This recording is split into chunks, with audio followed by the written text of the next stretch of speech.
목사님 말씀 선포하실 때에 많은 은혜 받으시기 바랍니다. 할렐루야. 기도가 먼저입니다.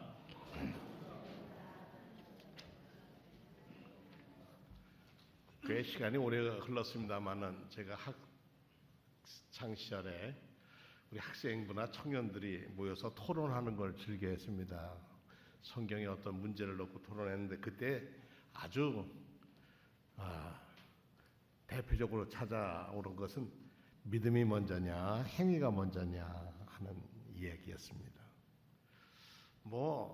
굉장히 얘기를 하지만 결국 끝은 제대로 나지 않고 믿음 쪽이 이기는 쪽도 있고 때로는 누가 말하느냐에 따라서 행위 쪽이 좀 쓰인 적도 있습니다. 갈라디아라고 하는 곳은 지금 터키 중앙에 있는 동네가 갈라디아라고 하는 동네였습니다. 바울 사도가 50년에서 52년경에 이곳으로 전도 여행을 하시면서 복음을 전하셨어요. 그리고 이제 에베소로 2년 거기서 꽤 아팠어요, 몸이. 그래서 있다가 에베소, 지금 이즈밀이라고 하는 곳에 나와서 휴양을 하면서 들리니까 그 갈라디아에 예루살렘에서 온 유대인들, 그러니까 개종한 유대인들, 기독교로 그리스도로 개종한 유대인들이 와서 하는 말이 모세 율법을 따라서 할례를 받아야 하나님의 사람이지. 할례가 표시야. 그 표시 없이 어떻게 그리스도인이? 너들 무슨 표시 있어? 마음의 표시 있어? 보여봐. 이제 이러는데 교회가 흔들리기 시작했습니다. 그러니까 율법에 따라 행하는 것이 복음보다 우선해야 되는 거야. 이런 것이 이 갈라디아 지방에 있는 여러 신앙 공동체를 흔들었습니다. 갈라디아 교회 이렇게 얘기할 때 갈라디아에 있는 한 교회가 아니라 갈라디아에 퍼져 있는 신앙 공동체에 보낸 회람 서신이에요. 돌려 읽으십시오. 바울 사도가 쓴 편지가 여러 개 있죠. 데살로니가 전서, 후서, 고린도 전후서, 갈라디아서, 로마서, 필리포서, 빌레몬서, 대표적으로 7통의 편지를 썼는데 우리 신약 성경 중에 아주 굉장히 중요한 위치를 차지하고 있지 않습니까? 에베소에 27개월 체류하면서 갈라디아에 있는 이 유대교에서 개정한 그리스도인들이 교회를 어지럽힌다는 생각을 듣고 보낸 편지입니다. 오늘 얘기는 시작은 본문에 있는 그대로 스스로 속이지 말라. 다른 번역에 보니까 자기를 속이지 마십시오. 또 어떤 번역에는 잘못 생각하지 마세요. 이렇게 써 있습니다. 뭐를 잘못 생각하느냐 하는 게 이제 나와야 되겠지요. 바울 사도께서는 갈라디아 교회를 향해서 어떤 잘못된 신념이나 관념을 잡아주지 않으면 교회의 정체성이 흔들리게 되어서 이 문제를 바로잡겠다라고 하는 편지입니다. 그러면 오늘 본문에 담겨있는 바로 잡아주시려고 하는 그 무엇이 어떤 문제일까? 그것은 믿음과 실천 사이에서 오는 갈등이었습니다. 바울 사도가 가르치는 믿음으로 인간이 구원에 이를 수 있다라고 하는 의인론과 소위 율법주의자라고 얘기하는 그들은 뭐냐면 우리가 하나님의 뜻 실천하는 것이 문제지 믿음의 문제냐라고 얘기하는 율법주의적인 생각을 가진 사람들 사이의 갈등입니다. 오늘 본문에서 바울 사도는 편지에서 스스로 속이지 말라. 하나님은 업신여김을 받지 아니하시나니 사람이 무엇으로 심든지 그대로 거둘 거다. 굉장히 아주 화가 많이 난 그런 격정의 글을 썼습니다. 잘못 생각하지 말라. 하나님은 속거나 우리가 조롱받을 분이 아니시다. 사람은 무엇을 심든지 자기가 심은 그것을 그대로 거둘 것이라는 겁니다. 요즘 우리나라의 무슨 전염병도 이런 것에 문제가 되지요. 인간의 선행을 구원의 길과 관련시켜 말씀하고 있다는 점에서 볼 때는 행위가 따르지 않는 믿음이라는 것, 그것만 강조한 것이라 볼 수는 없습니다. 시대에 따라서 어느 시대에는 행함이 부족한 시대가 있어요. 그럴 때는 행함을 강조하겠죠. 근데 어떤 시대에 보니까 믿음이 부족해요. 그런 시대에 되면 어떻게 믿음에 대한 것을 좀 더 강조할 수는 있습니다. 그런데 지금 현 교회를 어떤 위치에 있냐면 믿음도 행함도 문제가 되는, 둘 다가 문제가 되는 위기에 한국교회는 있다. 저는 그렇게 생각합니다. 고린도전서 13장에 보면 12장 마지막 절에 내가 가장 좋은 길을 여러분에게 보여드리겠습니다. 그리고 13장 가서 사랑에 대한 얘기를 합니다. 믿음과 소망과 사랑, 이 세 가지는 언제까지 있을 것인데 그 중에 으뜸은 사랑이라고 하는 거예요. 믿음이 어떻게 생활 속에서 예수 그리스도에 대한 소망을 품고 사랑으로 표현되어 있느냐, 이것이 중요하다는 거죠. 5장 16절에 내려가 보면, 5장 6절에 보면 그리스도 예수 안에서는 할례나 무할례가 효력이 없으되 사랑으로서 역사하는 믿음뿐이다. 오직 사랑으로 표현되는 믿음이 중요하다 하는 얘기입니다. 사랑으로 표현되는 서로의 신뢰, 이것은 자신뿐이 아니라 이 땅 사는 모든 사람들에게 요청되는 그런 하나님의 요구입니다. 믿음만이 아니라 사랑으로 표현되는 믿음이라는 거죠.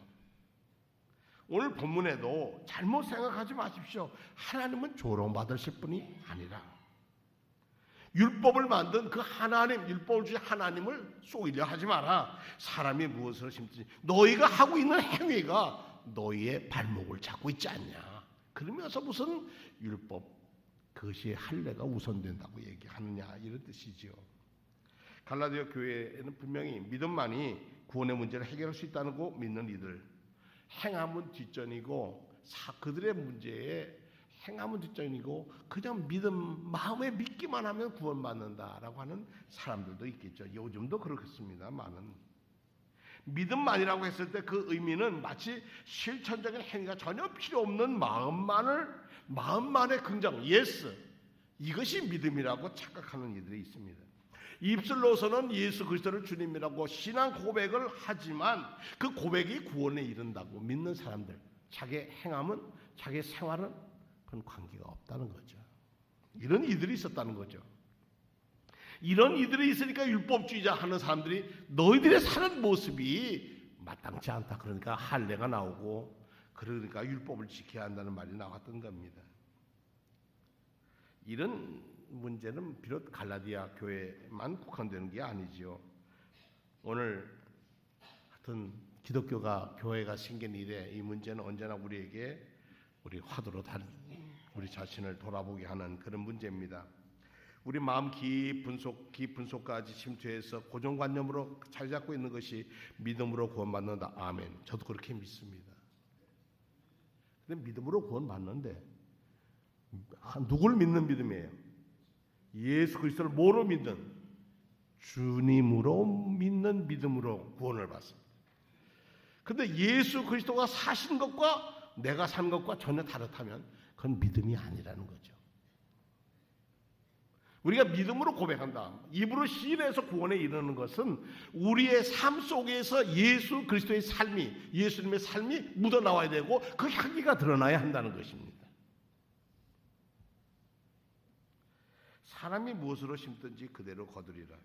무슨 농사를 짓냐? 콩농사를 지면 콩을 거두지 팥을 거두지 않습니다. 자기 육체를 위해서 심는 자는 육체로부터 썩어질 것을 구하고, 이 땅에서 자기의 욕심대로 사는 사람은 욕심 때문에 죽습니다. 그러나 성령을 위하여 심는 자는 성령으로부터 영생을 얻습니다. 이런 것입니다. 갈라디아 교인들은 믿음으로 심으면 이것 씨앗을 심으면 저것도 거저 얻을 것이라고 생각하고 있었습니다. 콩만 심어놓고도 팥도 그냥 생길 거야, 이렇게 생각하는 사람이죠. 이런 사람들이 있었다는 겁니다. 자기 육체의 욕망을 따라 심는 사람은 육체로부터 받는 것은 썩을 것을 거두지만 성령의 뜻을 따라 심은 사람은 성령으로부터 영생을 거둘 것이라는 것입니다. 사람이 그 무엇으로 심든지 그대로 거둘 것이라는 이 진리가 왜곡되고 외면되던 시대가 있었습니다. 그 대표적인 것이 중세기였습니다. 참 그러고 보면 교황청도 좀 참 안타까워요. 이해는 되는데 해서는 안 되는 일이 뭐냐? 면죄부의 문제였습니다. 사람이 무엇을 심든지 그대로 거둔다는 걸로 얘기하면서 내가 선행을 하고 이것으로 내가 하나님의 교회 수교인 베드로 성당을 재건해야 되는데 헌금이 모자랐거든요. 그러니까 내가 돈을 내면 따가닥하고 헌금함에 떨어지는 순간 내 돌아가신 아버지의 영혼은 연옥에서 천국으로 싹 올라간다. 이런 논리가 그 당시엔 그게 통했어요. 환상주의적 마법 행위죠. 우리 이단들이 이런 거 잘합니다. 국어 사전을 찾아도 면죄부란 말을 찾아보면 중세 로마 가톨릭 교회에서 금전이나 재물을 바친 사람에게 그 죄를 면한다는 뜻으로 발행한 증서. 그러니까 법정에서 뭐라도 해도 면죄부를 딱 갖다가 내면 용서받았어. 그리고 넘어갔다는 얘기입니다. 제가 전도사 시절에 제 친구가 고등학교 친구가 그런 얘기하는 거예요. 야, 나 요즘 우리 집에 문제가 생겼었다. 왜냐니까 우리 동생이 둘이 있는데 형 주머니에서 놀러 가려고 형 주머니 지갑에서 돈을 가져갔다는 게예요. 근데 이게 발각이 됐어요. 아우한테 야, 너 왜 돈 가져갔냐? 그랬더니 이 아이가 나는 고해성 사하고 다 죄 보석 다 했어. 그게 뭐냐 할까? 지금 천주교를 몇 번 따라갔는데 천주교에서 그렇게 가르치는 거 아니건데 잘못 배운 거죠. 그러니까 지 생각에 시부님한테 나 형 주머니에서 돈 갖다가 뭐 했습니다. 그랬더니 너 다시는 그러지 말고 어쩌라. 그러니까 예 그렇게 주기도문 몇 번 뭐 그거 다 했다는 거예요. 그러니까 나는 형으로부터 가져간 거 다 문제 해결됐으니까 형은 나보고 뭐라 그럴 거 없다는 거예요. 이런 논리가 지금도 통하고 있다는 얘기입니다. 성당을 건축하고 하는 건 참 귀한 일이잖아요. 그런데 그 건축할 돈을 만드는데 문제가 된 게예요. 여러분 스페인 가면 바르셀로나에 가면 성가족 성당이라고 있습니다. 아직까지도 다 짓지 못하고 아마 2020년이나 가면 예배당을 다 짓는다고 합니다. 그때까지 계신 분들 한번 꼭 가보십시오. 대단한 겁니다. 가우디라고 하는 건축가가 들리는 얘기로는 그 설계도가 5만 장을 그렸답니다. 평생 5만 장의 설계도를 그렸는데 지금도 짓고 있어요. 물어봤습니다. 야, 이렇게 짓는데 건축헌금 어떡하냐? 목사니까 그 생각밖에 안 나요. 이거 건축헌금 어떻게 하냐? 그랬더니 뭐라 하냐면 걱정할 일 없대요. 이 교회 나오는 성도들한테 절대 헌금 안 한대. 건축헌금. 그거 어디서 하느냐? 그러니까 입장료 수익까지만 해도 충분하다는 거예요. 하루에 보통 오는 사람이 5천 명에서 10,000명까지도 들어온다는 거예요. 그런데 거기 입장하는 값이 얼마냐? 제가 알기는 한 18유로 내지 20유로. 2만여 원이 훨씬 많은 것을 내고 들어가서 보고 가야 돼요. 딱 시간은 40분. 단체는 40분 안에 예배당을 떠나야 돼요. 그게 다음 들어오게. 그게 너무 많아서 예배당 치는데 아무런 문제가 없대요. 이런 데도 있습니다만은 베드로 성당은 그렇지 못했다는 거예요. 면죄부. 내가 내 죄를 사했다. 요즘 사면 잘못해주고 얼마나 말이 많습니까? 이런 생각을 가진 사람들에게 바울 사도는 잘못 생각하지 마라. 하나님 너희가 그렇다고 하나님 속일 수 없다는 거죠. 물론 하나님은 긍휼하고 자비로우시고 용서하시기를 즐겨하시는 그런 하나님의 속성입니다. 그러나 자기의 잘못 행위에 대해서 그 모든 행위까지 다 덮으려고 하는 그런 인간의 꼼수는 안 통한다는 겁니다. 육체의 소욕은 성령을 거스리고 성령은 육체를 거스리나니 이 둘이 서로 대적함으로써 너희가 원하는 것을 하지 못하게 하려 함이라. 육체로서는 즐기고 싶고 영적으로는 그러면 안 되고 싶고 그런 양쪽이 갈등을 하고 있죠. 그럴 때 때로는 우리는 슬그머니 눈 감고 나 즐기는 쪽으로 슬쩍 선택하고 날만 주일인가. 오늘 어떤 분이 그래요. 모든 행사가 취소됐답니다. 모든 모임이 요즘 메르스 때문에 그러는데 그럼에도 불구하고 열심히 모이는 곳이 딱 한 곳에 있대요. 어디 같아요? 어떻게 하셨어요? 예배 드리는 거는 신앙 생활하는 사람들이 목숨을 걸고 온다는 거죠. 거긴 서울의 인구의 23%가 예수 믿는 사람이라고 그래요. 개신교인이라고 그러는데요. 사람이 하나님 앞에서 자기가 지은 죄를 슬그머니 감추려고 해서 감춰지지 않습니다. 하나님은 아무리 악한 일을 하고 나서도 하나님 앞에 와서 하나님을 믿는다는 신앙 고백만 하는 사람이면 누구나 다 용서해주고 구원해 주신다는 것은 잘못하면 종교적 허구에 빠지게 됩니다. 물론 하나님 용서해 주시고 사죄해 주십니다. 내가 내 마음대로 하나님이 사랑인 걸 알고도, 말씀을 알고도 나가서 막 못된 짓 다 해놓고 아이고 하나님 잘못했어요. 그러면 다 용서해 주시는 분이냐. 600만 명이나 그걸 다 학살하고도, 난징 학살을 하고 위안부로 끌고 가고 다 하고도 아유 미안하다 말 한마디 하면 다 끝나는 거냐 이거죠. 역사에. 육체의 욕망은 성령을 거스리고 성령의 소욕은 육정을 거스리는 법입니다. 이들은 서로 반대됩니다. 그런데 그 반대가 우리의 한 사람의 마음에서 갈등을 일으킵니다. 타협을 하자고 그럽니다. 그러므로 여러분들은 잘 생각하셔야 합니다. 콩을 심으면 콩을 거두고 팥을 심으면 팥을 거둡니다. 이것이 하나님 나라의 섭리입니다. 하나님은 여러분이 잘못된 생각에 속지 않으시는 분입니다. 중세 로마 교황청에서 면죄주 판매 행위뿐만 아니라 종교개혁의 기치를 새롭게 하는 것은 옛 잘못을 우리가 다시 범하지 않겠다는 신앙적 결단에서 오는 것인데, 쉽게 믿음으로만, 은총으로만 이런 것을 가지고 말하면서 자기의 생활은 하나님에서 멀어지고 복음과의 관계 없고 율법에 대하면 죄인이 될 것이고 이렇게 그냥 넘어가면 안 된다는 겁니다. 하나님 앞과 사람 앞에서 진솔한 고백과 삶의 변화가 회개이고 이 회개를 통해서 믿음이 공고해진다고 하는 것입니다.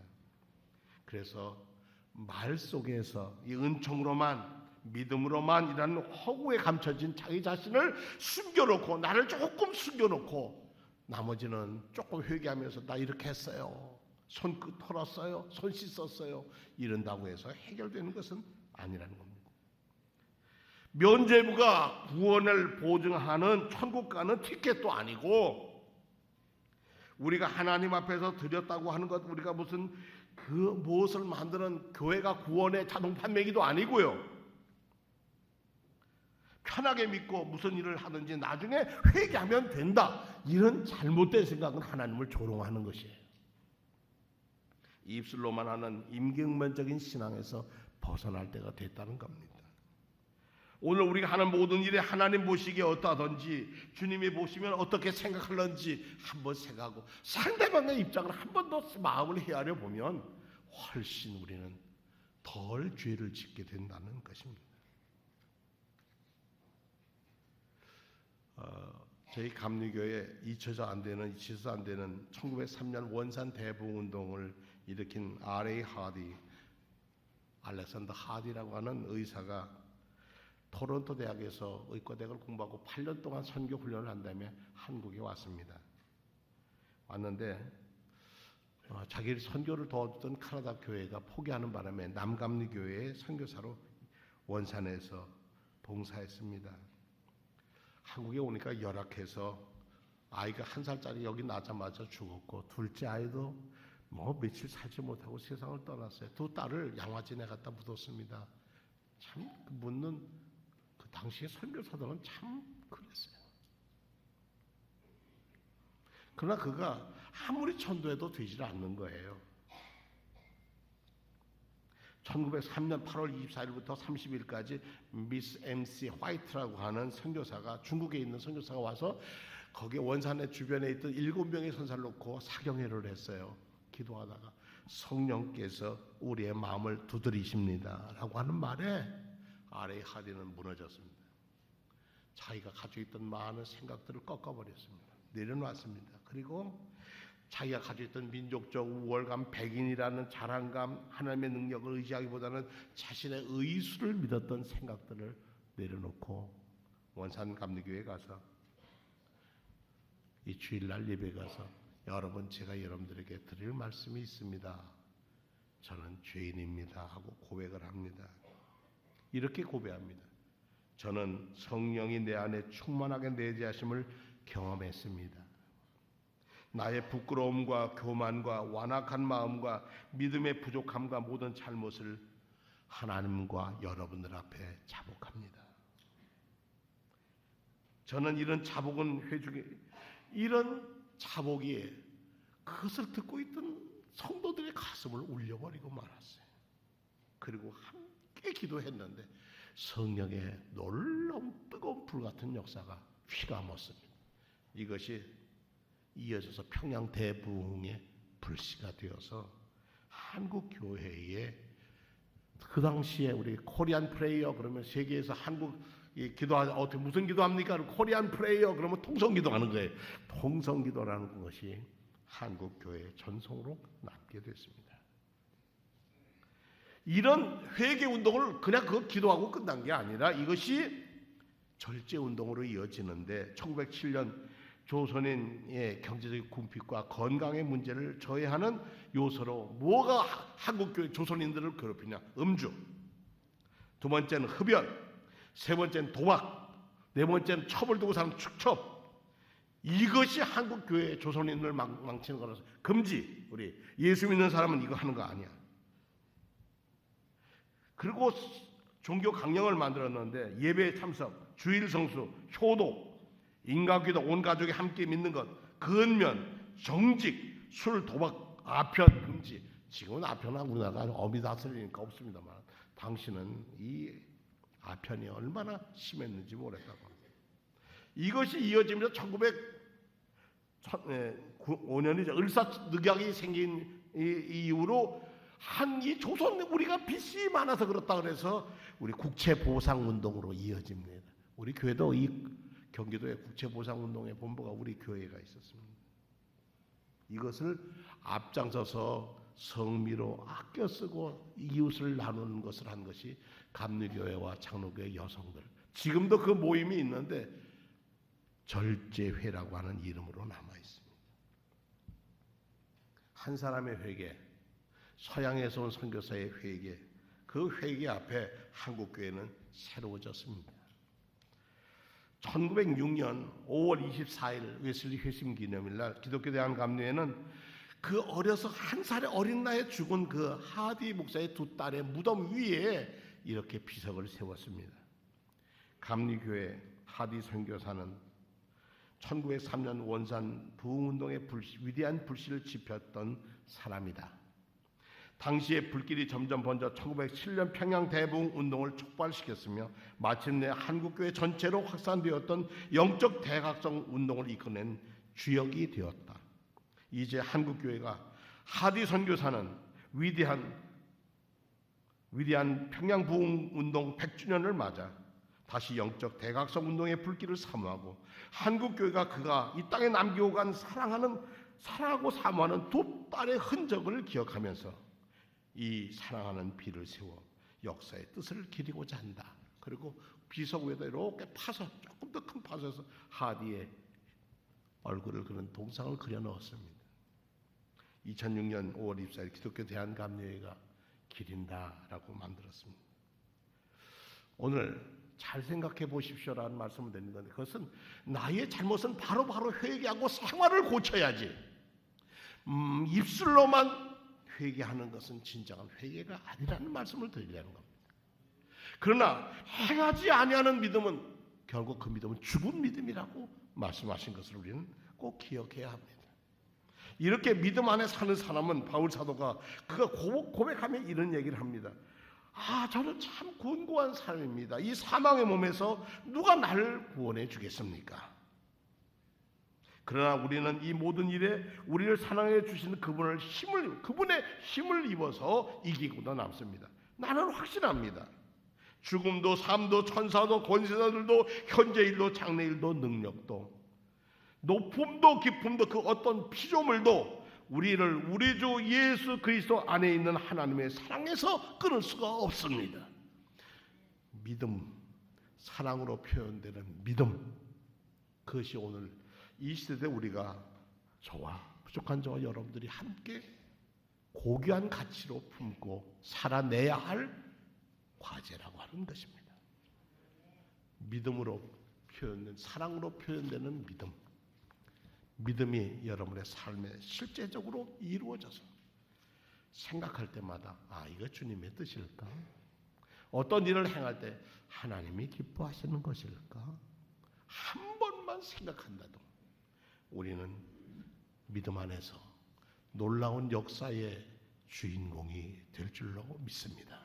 믿음의 구원의 역사가 부족한 종과 성도님들에게 이 한 주간도 강력하게 붙들어서 세상과 타협하지 아니하고 진실과 정의 편에서 하나님 앞에 부끄럽지 않은 삶을 살려야 다짐하는 은혜의 자리가 되시기를 축원합니다. 다 같이 신앙을 고백합니다.